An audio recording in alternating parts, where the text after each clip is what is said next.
The Code Breakers: How Hacks Shaped the Digital World.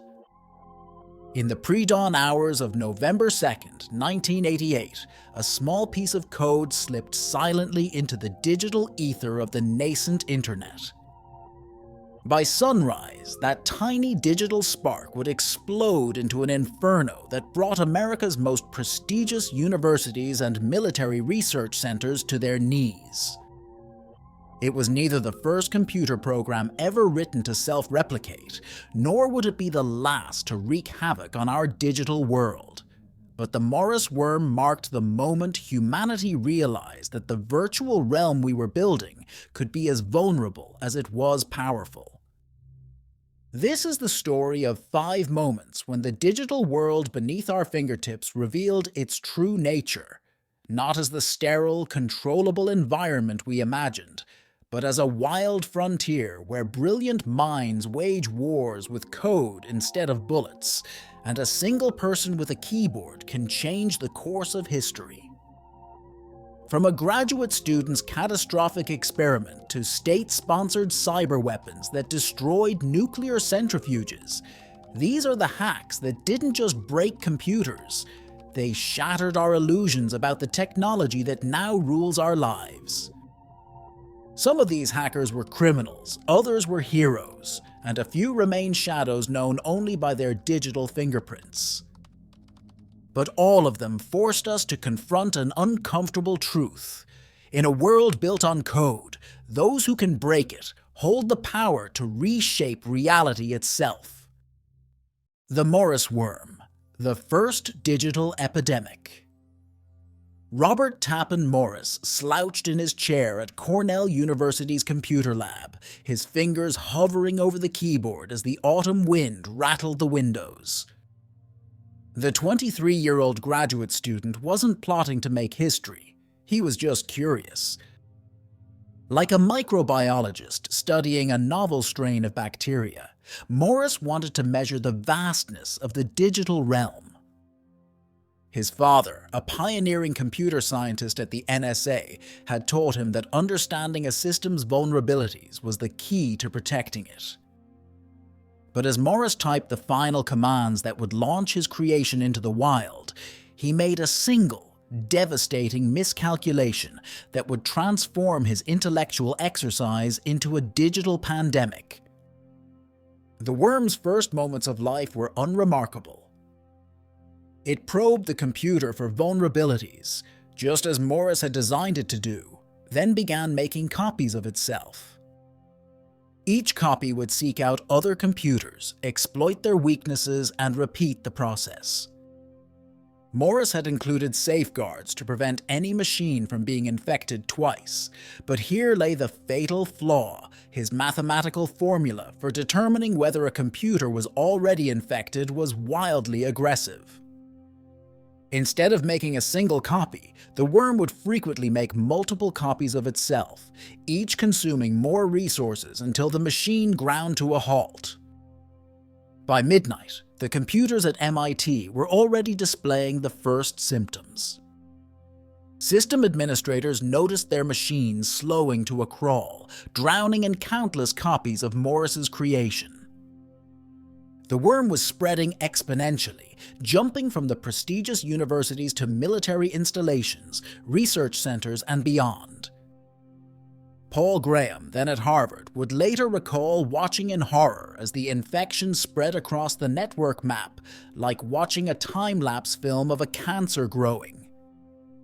The next morning, America woke up to a changed world. An estimated 6,000 computers, roughly 10% of the entire internet, had been infected. The damage would eventually cost millions, but the real impact was psychological.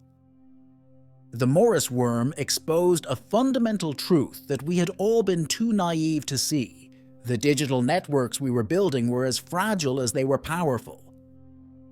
In the aftermath, Morris became the first person convicted under the Computer Fraud and Abuse Act, receiving a fine, probation, and community service. But his worm had accomplished something far more significant than any crime. It had awakened the world to the reality of digital security. Years later, Morris would become a respected professor at MIT, the very institution his worm had once paralyzed. The irony was not lost on the technical community. His creation, intended to measure the internet's size, had instead measured something far more important: our vulnerability. Every modern computer virus, every ransomware attack, and every digital security system can trace its evolutionary lineage back to those few fateful hours when a graduate student's curiosity accidentally unleashed the digital world's first pandemic. Kevin Mitnick, the master of social engineering. The security guard at Digital Equipment Corporation made his usual rounds on Christmas Day 1994, passing rows of silent computers in the darkened office. He had no way of knowing that he was walking through an active crime scene. While families across America were unwrapping presents, Kevin Mitnick was unwrapping DEC's most closely guarded secrets, his fingers dancing across a keyboard hundreds of miles away. The man dubbed the most wanted hacker in cyberspace wasn't after money or secrets. He was hunting for the source code to DEC's new VMS operating system, simply because they had tried to keep it from him. This wasn't a simple smash-and-grab job. Mitnick had spent months meticulously constructing his approach, building a web of compromised systems across the country to mask his location. But his true genius lay not in his technical skills, but in his ability to manipulate people. He had an uncanny talent for adopting personas and exploiting human trust, a practice known as social engineering.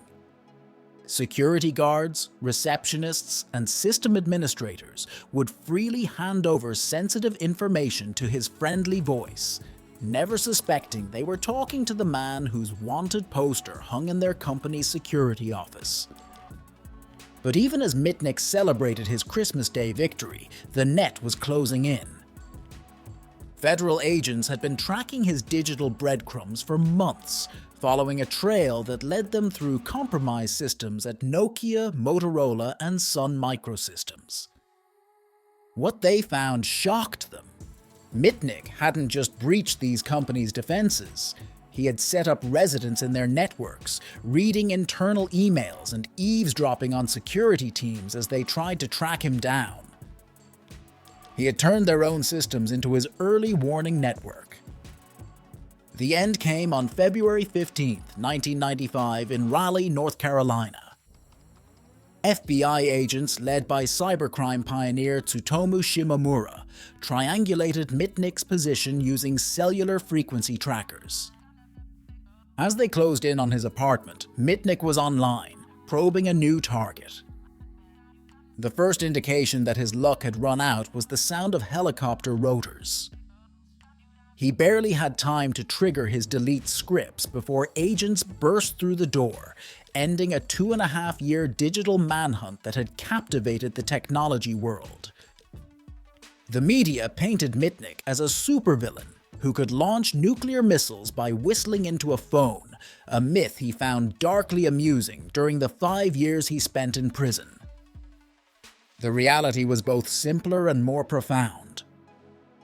His real superpower wasn't technical wizardry, but an unprecedented understanding of how to exploit the weakest link in any security system: human psychology.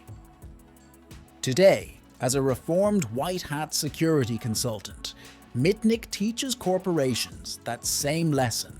In a world of ever more sophisticated security technology, a friendly voice and a convincing story can still be the most dangerous weapons of all. The Great Sony PlayStation Network Breach, a cybersecurity wake-up call.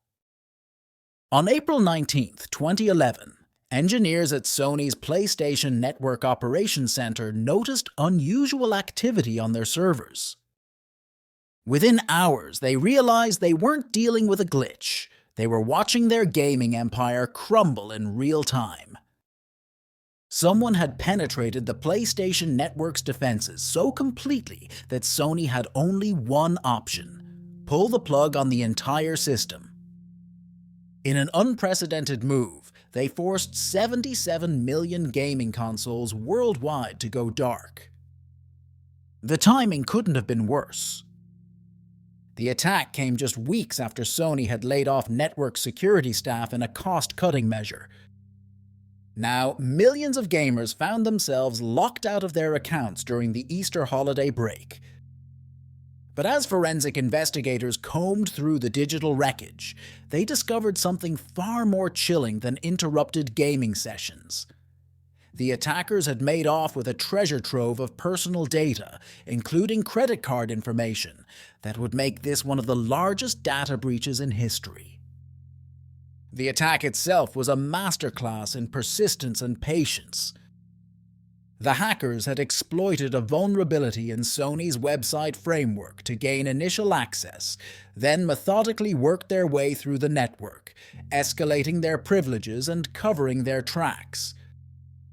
They moved laterally through Sony's systems with such skill that even after the breach was discovered, investigators couldn't determine exactly how long the attackers had been inside. The intruders had turned Sony's own development servers into launching pads for attacks against other parts of the network, using the company's infrastructure against itself. Sony's response became a case study in how not to handle a major breach. As days of network outage stretched into weeks, the company's public statements shifted from vague reassurances to increasingly alarming admissions. The PlayStation network remained offline for an unprecedented 23 days, costing Sony an estimated $171 million and immeasurable damage to its reputation. The breach revealed a corporate culture where security had taken a backseat to feature development and cost-cutting, a pattern all too common in the gaming industry. Yet the most profound impact of the Sony breach wasn't financial, it was psychological. This wasn't just another corporate hack, it was an attack on a platform that had become part of daily life for millions.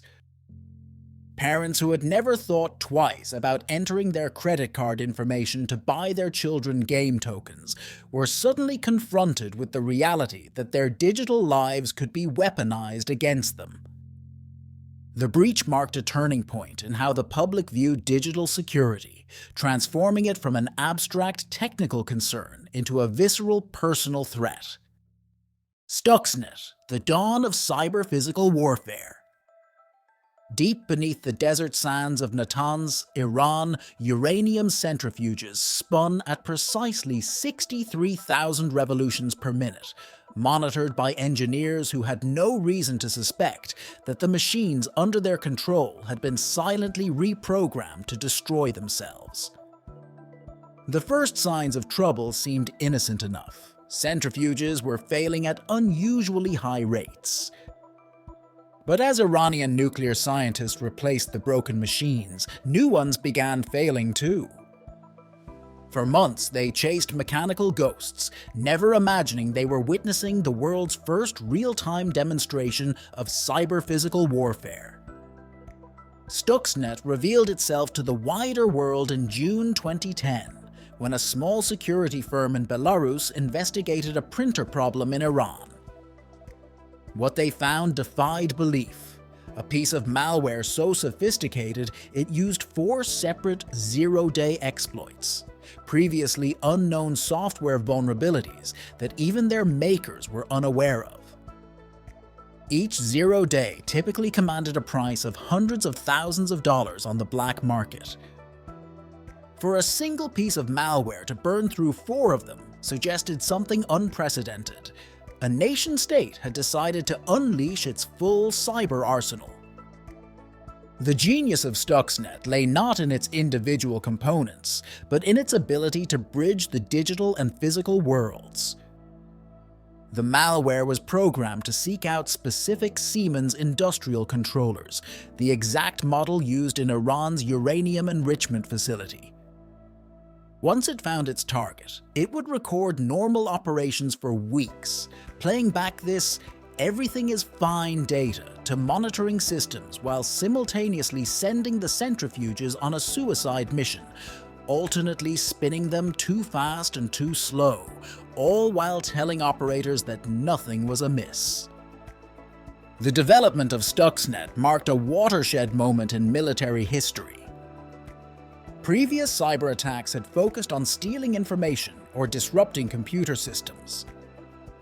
But Stuxnet was different. It was designed to reach out from the digital realm and destroy physical infrastructure. Its creators had effectively weaponized code, turning software into a precision-guided munition capable of disrupting a nation's nuclear program without firing a single shot.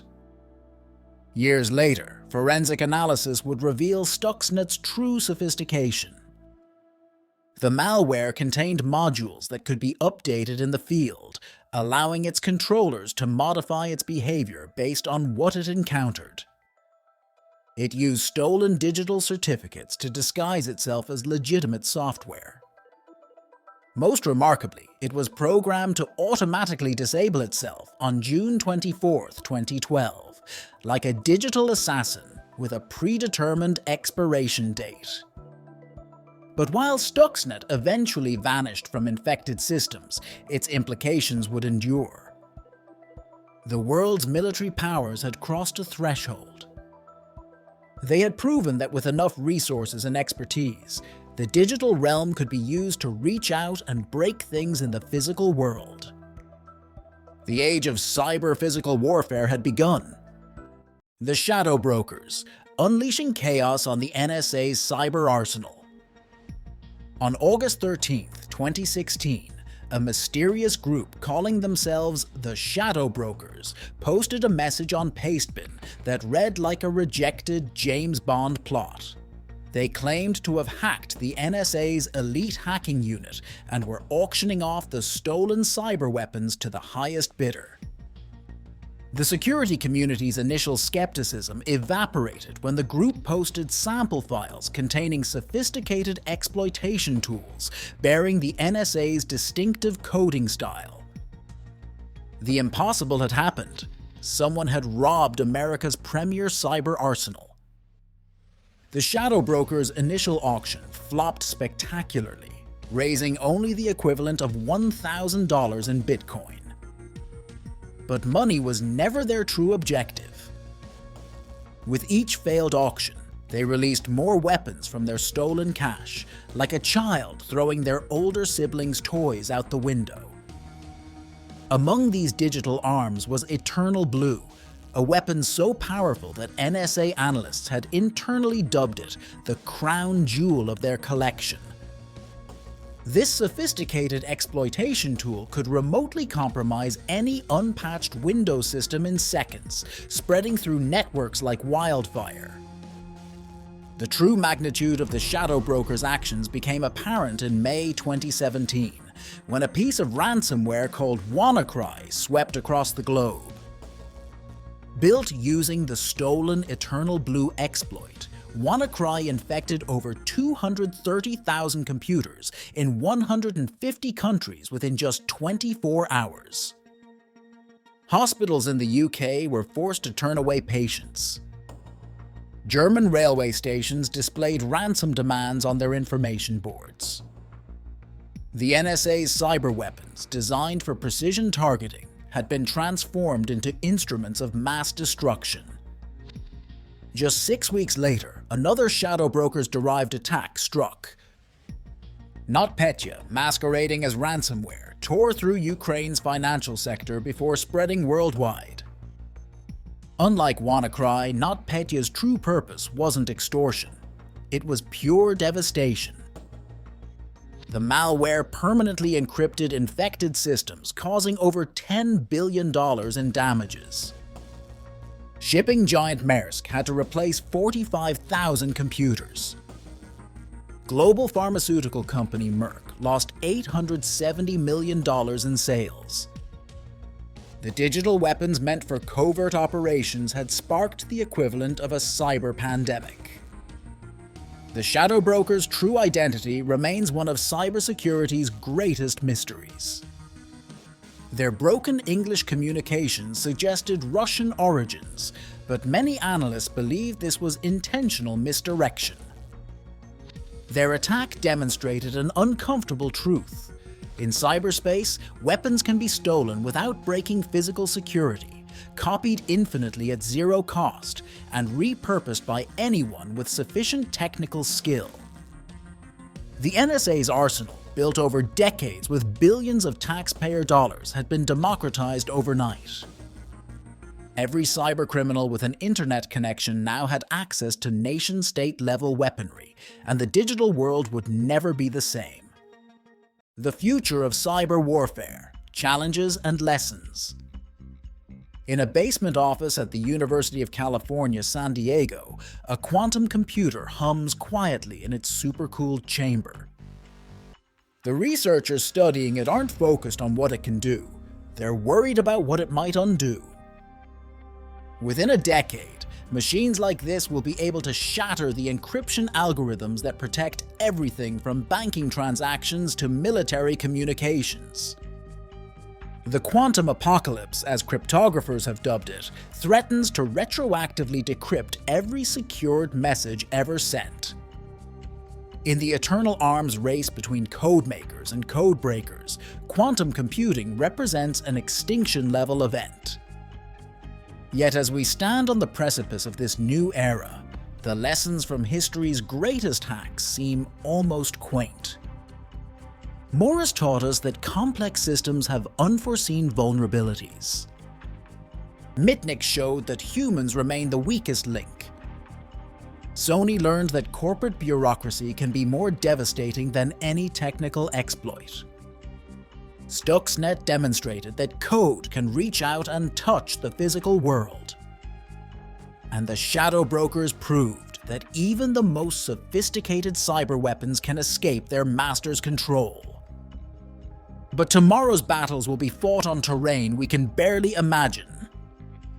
Artificial intelligence has already transformed cyber warfare from a human-speed chess game into a light-speed gladiatorial arena where autonomous systems hunt and patch vulnerabilities faster than any human could comprehend.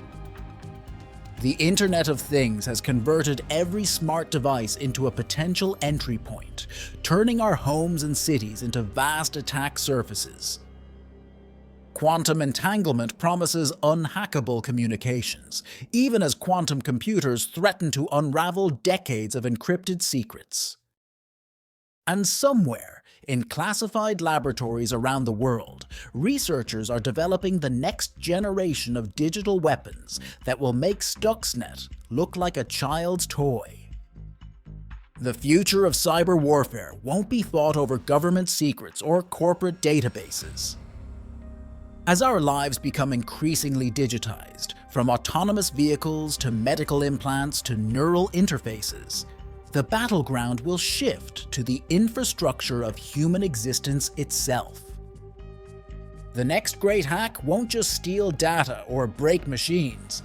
It could reshape reality for millions of people, altering the very fabric of how we perceive and interact with the world. We stand at a crossroads.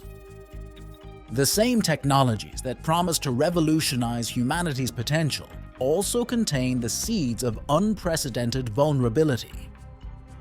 The next chapter in this eternal contest won't be written in computer code or binary exploits, but in the choices we make as a society.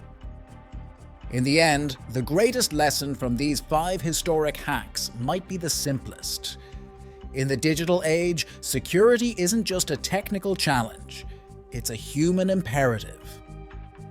The future belongs not to those who can write the most sophisticated code, but to those who can balance the promise of technology with the wisdom to protect it.